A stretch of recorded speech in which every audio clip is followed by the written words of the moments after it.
Everyone, welcome back to our channel learn apart. मैं हूं निधि और आज हम पढ़ने वाले हैं क्लास 8 का science chapter number 14 chemical effects of electric current. तो आपने जो बड़े होते हैं वो हमें मना करते हैं कि जो बिजली से चलने वाली चीजें हैं उन्हें हमें गीले हाथ नहीं लगाने चाहिए, वो खतरनाक हो सकता है, हमें करंट लग सकता है। लेकिन आखिर ऐसा क्यों होता है?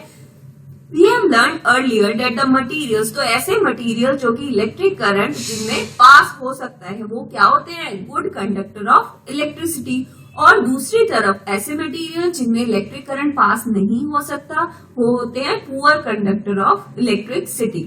तो क्लास 6 में हमने एक टेस्टर बनाया था ये टेस्ट करने के लिए कि वेदर ये जो पर्टिकुलर मटेरियल है, ये जो चीजें हैं, इलेक्ट्रिक करंट इन चीजों में पास होता है या फिर नहीं होता।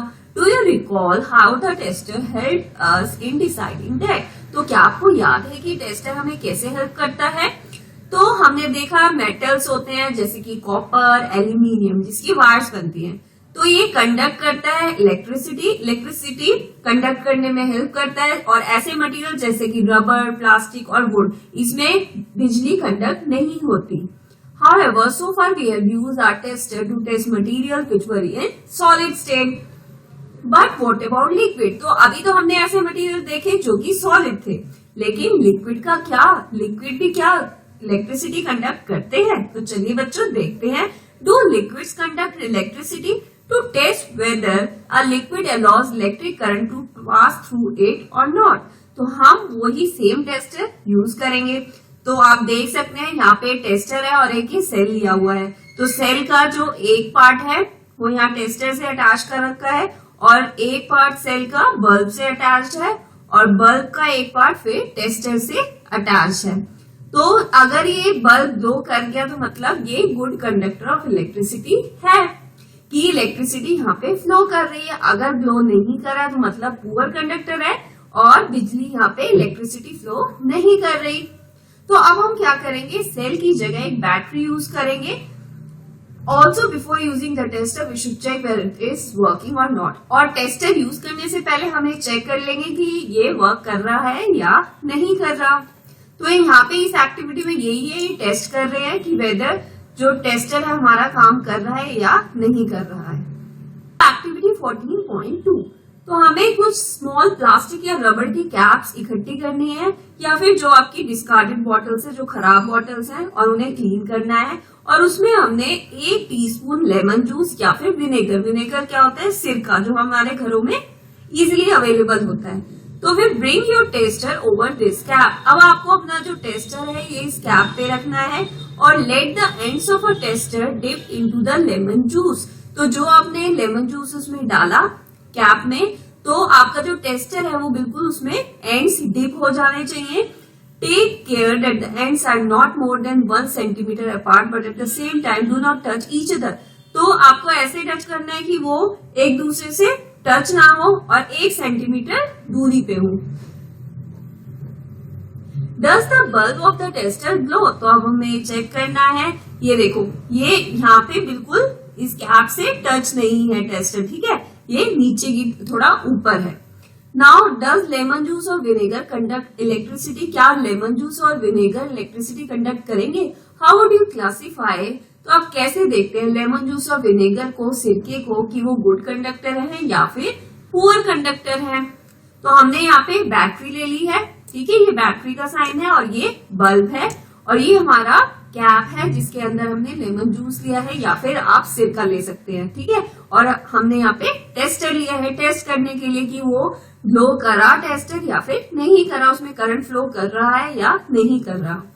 When the liquid between the two ends of a tester allows the electric current, तो ये जो दोनों एंड हैं टेस्टर के, इनके बीच में जो ये आपको लिक्विड नजर आ रहा है, ये अगर अलाउ करता है इलेक्ट्रिक करंट पास होता है इससे, तो जो सर्किट है टेस्टर का वो कंप्लीट हो जाएगा और जो करंट है वो फ्लो करने लग जाएगा सर्किट में। तो ये क्या है? ये पूरा सर्किट है, तो सर्किट में करंट फ्लो करने लग जाएगा and the bulb does not glow. अगर सर्किट कंप्लीट नहीं हुआ तो बल्ब ग्लो नहीं करेगा और सर्किट कंप्लीट हो जाएगा और करंट फ्लो करेगा, तो फिर बल्ब ग्लो करने लग जाएगा, बल्ब जलने लग जाएगा।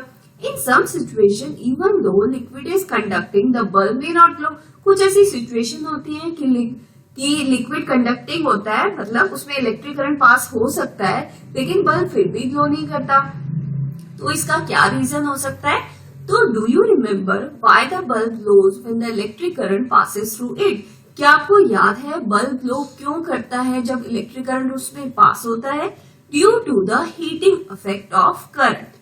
तो बल्ब ग्लो क्यों करता है? वो करंट का हीटिंग इफेक्ट है।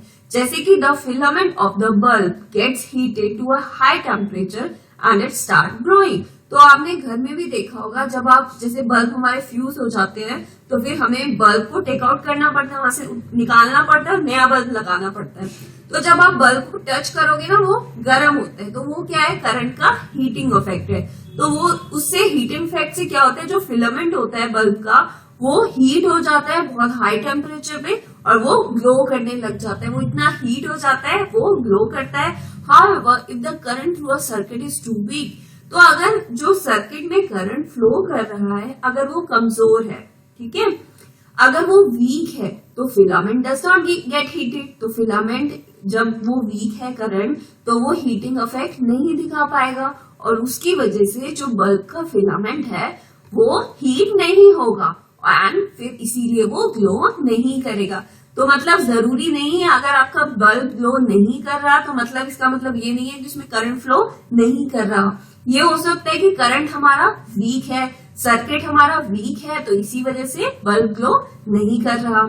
When though a material may conduct electricity, it may not conduct it as easily as a metal. तो काफी मटेरियल्स ऐसे होते हैं जो इलेक्ट्रिसिटी कंडक्ट करते हैं, लेकिन जो मेटल्स होते हैं वो इलेक्ट्रिसिटी काफी अच्छे गुड कंडक्टर होते हैं इलेक्ट्रिसिटी के, मतलब उसमें इलेक्ट्रिसिटी इजीली फ्लो कर लेती है। As a result, the circuit of the tester may be complete and yet the current through it may be too weak to make the bulb glow. I hope ये आपको अच्छे से समझ आ गई ये वाली activity. Now we can use another effect of an electric current. तो ये तो हमने देखा हीटिंग इफेक्ट, ठीक है। अब हम देखेंगे इलेक्ट्रिक करंट मैग्नेटिक इफेक्ट भी प्रोड्यूस करता है। What happens to a compass needle kept nearby when current flows in a wire? जब वायर में आपके करंट फ्लो कर रहा है और आपने उसके पास कंपास नीडल रख दी, जो कि क्या करेगा? मैग्नेटिक इफेक्ट आप उसे नोट कर सकते हैं। Even if the current is small, अगर आपका करंट स्मॉल है, the deflection of the magnetic needle can be seen, तो आप डिफ्लेक्शन फिर भी मैग्नेटिक नीडल में देख सकते हो। Can we make a tester using the magnetic effect of current? क्या हम एक टेस्टर बना ले मैग्नेटिक इफेक्ट ऑफ करंट का? तो चलो आप ये देख लेते हैं एलईडीज क्या होते हैं। You may use N LED in place of an electric bulb in the tester. तो हम क्या कर सकते हैं? एलईडी यूज कर सकते हैं इलेक्ट्रिक बल्ब की जगह पे। तो एलईडी क्या होती है? Glows even when a weak electric current flows through it. तो हम कहते हैं ना कि एलईडीज लगानी चाहिए ज्यादा से ज्यादा कि वो करंट इलेक्ट्रिसिटी कम लेती हैं। तो इसीलिए जो एलईडी होती है वो इलेक्ट्रिसिटी कम क्यों लेती है? क्योंकि जो एलईडीज होती हैं अगर वीक इलेक्ट्रिक करंट फ्लो कर रहा है, वो जब भी जो एलईडीज होती हैं अगर वीक इलेक्ट्रिक करंट है, कमजोर करंट है, वो जब भी ग्लो करती हैं। सो एलईडीज में दो वायर्स होती हैं जिन्हें हम लेड्स कहते हैं और जो कि एलईडी से कनेक्टेड रहती है। जो एक लेड होती है, तो आप इसमें देख लो, जो एक लेड है, ये वाली लेड देखो लॉन्गर है ना, और इसमें कौन सी लॉन्गर है? तो मतलब जो इनकी एक लेड होती है ना, इसमें वाली लॉन्गर है शायद। तो जो एक लेड होती है वो लॉन्गर होती है दूसरे एंड से। Remember that while connecting to a circuit, जो लॉन्गर लेड, जो लंबी वाली लेड होती है, वो हमेशा जुड़ती है किससे? Positive terminal of the battery. तो जो बैटरी का पॉजिटिव टर्मिनल होता है उससे कौन सी, ये जो लॉन्ग वाली है लेड, ये कनेक्ट होती है, और जो शॉर्टर लेड होती है वो कनेक्ट होती है नेगेटिव टर्मिनल से। तो आपको ये याद रखना होगा। अब हम देखेंगे activity 14.3। Take the tray from inside a discarded match box. तो आपने मैच बॉक्स का वो कवर लेना है, तो उसमें क्या करना है? उसकी एक ट्रे बनानी है हमें। कैसे? उसको जो मैच बॉक्स है उसका कवर है, उसमें इलेक्ट्रिक वायर लपेट देनी है इस तरीके से, ठीक है, और फिर उसके अंदर हमें कंपास नीडल रखनी है। Now connect one free end of the wire to the terminal of the battery. तो एक जो एंड है वायर का वो तो हमने बैटरी से कनेक्ट कर दिया। And leave the end other and free. और ये जो दूसरा एंड है ना, ये हमने फ्री छोड़ दिया। Take another piece of wire and connect it to the other terminal of the battery. तो जो बैटरी का दूसरा टर्मिनल है उसे भी हमने क्या है यहाँ पे फ्री छोड़ दिया। Now join the free ends of the two wires momentarily. तो अब हम ये जो फ्री एंड्स है ना वायर के, ये दोनों ज्वाइन करेंगे। तो कंपास नीडल शोज डिफ्लेक्शन। तो यहाँ पे कंपास नीडल हमें डिफ्लेक्शन दिखाएगी, मतलब वो मूव करने लग जाएगी। तो your tester with two free ends of the wire is ready. तो ये हमारा टेस्टर रेडी हो चुका है। नाउ रिपीट, अब ये हमें एक्टिविटी रिपीट करनी है। तो अब हम इसके अंदर लेमन जूस रख देंगे और फिर देखेंगे कि कंपास नीडल क्या डिफ्लेक्शन दिखाती है, वो मूव करती है या फिर नहीं करती। तो ऐसी एक्टिविटी आपको रिपीट करनी है दूसरे लिक्विड के साथ भी, जैसे tap water, vegetable oil, milk, Honey. तो इन सब के साथ की एक्टिविटी आपको करनी है।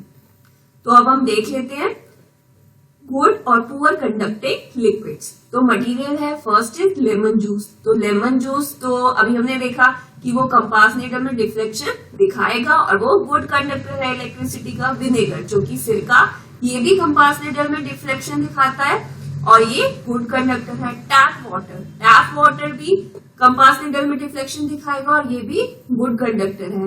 वेजिटेबल ऑयल ये डिफ्लेक्शन नहीं दिखाएगा और इसीलिए बैड कंडक्टर है। मिल्क डिफ्लेक्शन दिखाएगा और ये गुड कंडक्टर है। हनी डिफ्लेक्शन नहीं दिखाएगा और ये हनी भी क्या है, बैड कंडक्टर है।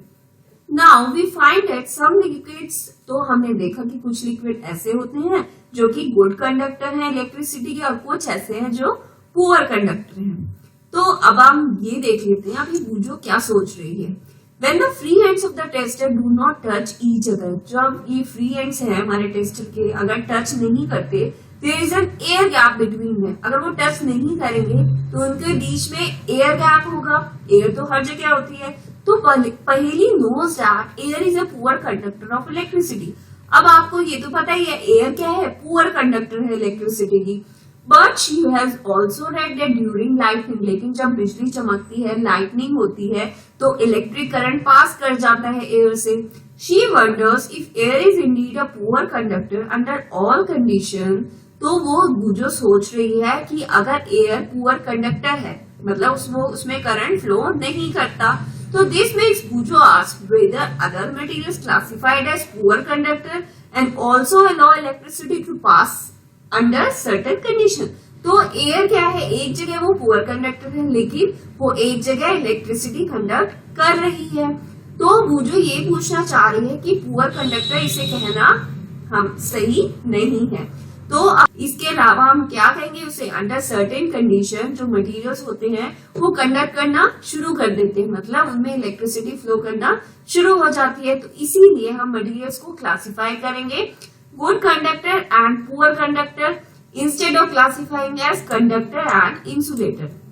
तो कंडक्टर तो होते हैं जिसमें इलेक्ट्रिसिटी कंडक्ट हो जाती है और इंसुलेटर हमने उन्हें नाम दिया था जिसमें इलेक्ट्रिसिटी कंडक्ट नहीं होती। लेकिन हम आगे की क्लासेस में गुड कंडक्टर्स और पुअर कंडक्टर्स इनको मटेरियल्स को क्लासिफाई करेंगे। तो अब हमने देख लिया tested the conduction of electricity through tap water. तो अब हमने देखा कि टैप वाटर में इलेक्ट्रिसिटी कंडक्ट होती है या फिर नहीं होती। Let us now test the conduction of electricity through distilled water. तो यहाँ टैप वाटर में तो इलेक्ट्रिसिटी कंडक्ट हो जाती है। अब हम देखेंगे डिस्टिल्ड वाटर में भी इलेक्ट्रिसिटी का फ्लो होता है या फिर नहीं होता।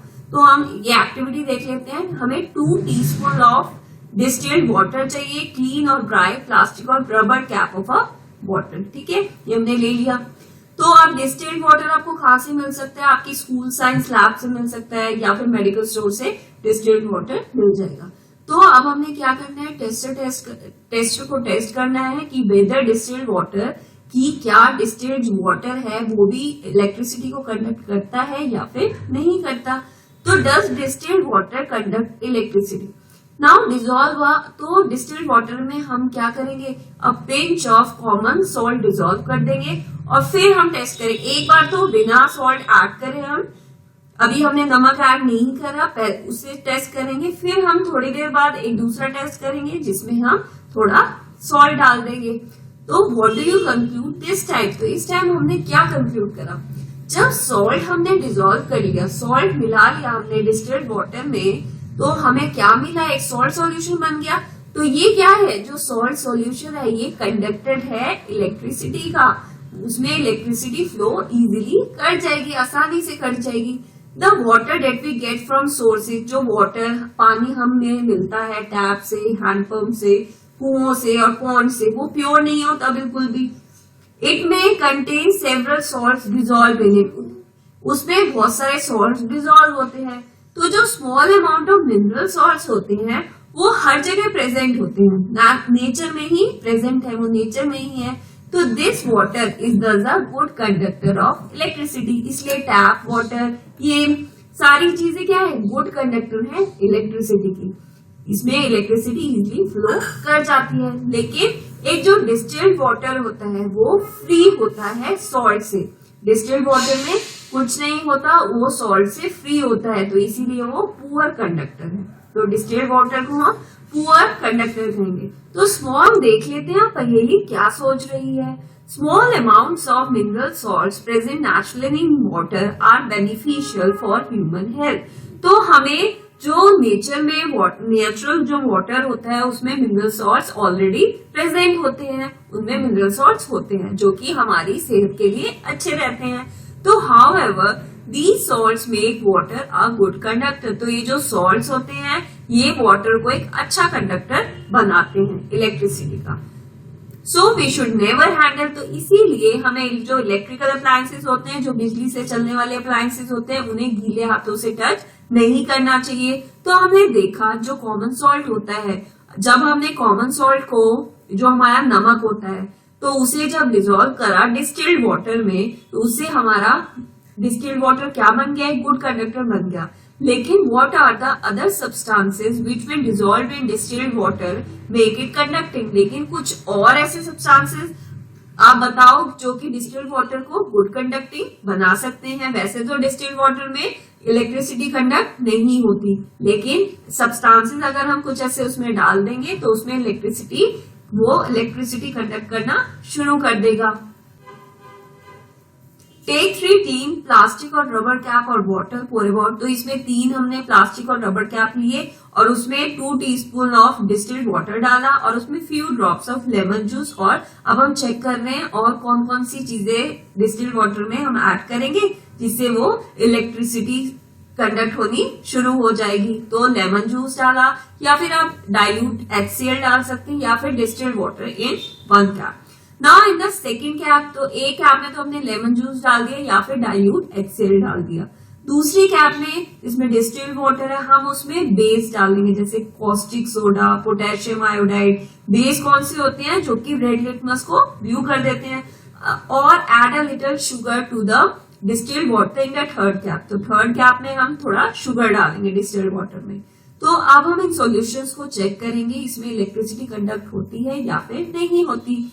तो ज्यादातर जो लिक्विड्स होते हैं वो इलेक्ट्रिसिटी कंडक्ट करेंगे। सॉल्यूशन ऑफ एसिड, जितने भी एसिड हैं, बेसिस हैं और फिर सॉल्ट्स हैं, वो उनमें इलेक्ट्रिसिटी कंडक्ट होती है। जब इलेक्ट्रिक करंट फ्लो करेगा थ्रू अ कंडक्टिंग सॉल्यूशन, जब इलेक्ट्रिक करंट फ्लो करेगा does it produce an effect to the solution, क्या फिर वो सॉल्यूशन पे कुछ इफेक्ट डालेगा? तो ये हम नेक्स्ट पार्ट में देखेंगे कि उसका क्या इफेक्ट होगा सॉल्यूशन में। तो अगर आपको वीडियो अच्छा लगा है तो लाइक करिए और ज्यादा से ज्यादा अपने दोस्तों के साथ